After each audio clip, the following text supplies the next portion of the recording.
Hello again, brothers and sisters. A quick sermon on being subject to principalities and powers, governments, and ordinances.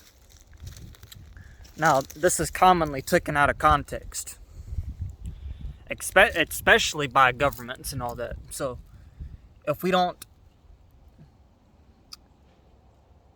allow the Spirit to show us the right context of the verses that tell us to be subject unto powers and principalities, the verses that tell us that such things are ordained of God, then and we don't understand the context of it, then the enemy can easily creep its way in the church, kind of like the Catholic Church done to many denominations, and they can take advantage of those particular verses, and they can say, well, this scripture right here says that we must obey ordinances. This scripture right here says that these powers are ordained of God, and then they'll try to create their own laws that are outside of God's will, and then they'll try to twist this particular verse that says we must be subject to powers and ordinances, and they'll twist that, saying that we need to obey all those laws that they create that go against God's will. So there's a context in the scripture. There's a context in the scripture, because if we take this out of context and we don't harmonize the scripture with it, and this is I'm going to harmonize it. Yes, we are to be subject to powers if those powers that are ordained of God and the laws and ordinances that they establish on earth are aligned with God's laws and ordinances.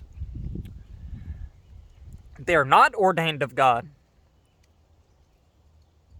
They are not ordained of God if those laws and those ordinances go against God's will. We don't have to be subject to those laws and ordinances. So if these governments and these powers tell you that, hey, it's okay for you to commit abortions, you do abortions. It's okay for you to commit adultery, to constantly remarry over and over and over again, and commit adultery on your spouse. That's not against the law. If they tell you that it's okay to have homosexual marriages, if they try to implement laws like ungodly laws that permit you to hunt for food or own your own land and all that, and they try to steal your land, implement laws that enable them to steal people's land and all that, you don't got to be subject to those laws. You don't have to be subject to those laws. And let's take Peter and a group of other apostles, a group of the other apostles that were brought before the council, the Pharisees, Sadducees, the scribes, and all that, brought him before the councils and the deputies, and they made this foolish law saying that says, do not speak about Jesus, or else you'll be put in prison or get killed. Do not speak of Jesus.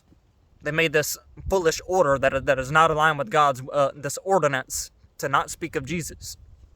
And the apostles said, is it better to obey man, or is it better to obey God? Is it better to obey God or man? And they couldn't say nothing about that, so they let them go.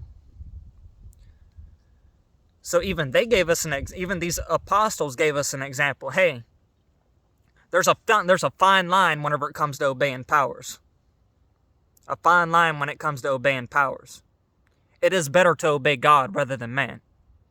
Yes, we are to obey the laws of the land, but once the laws of the land become corrupt, and these powers become corrupt, and they go against God, that is not ordained of God. So any government that creeps its way in to these powers and creeps its way in any corrupt governments, God does not ordain those corrupt governments.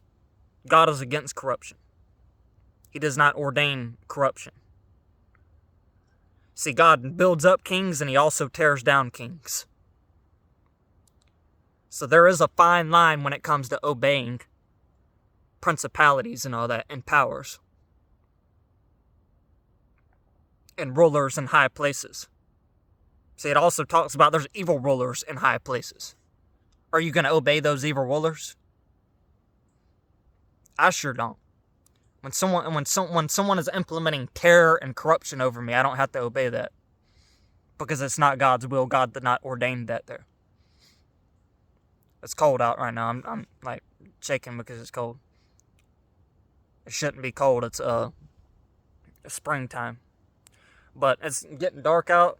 I wanted to squash a misconception whenever it comes to obeying rulers and powers and all that.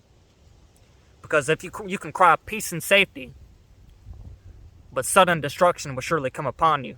Why? Because you're giving up your liberty and your freedom. Because you think the government, you think in your mind that the government cannot become corrupt. It's not capable of being corrupt.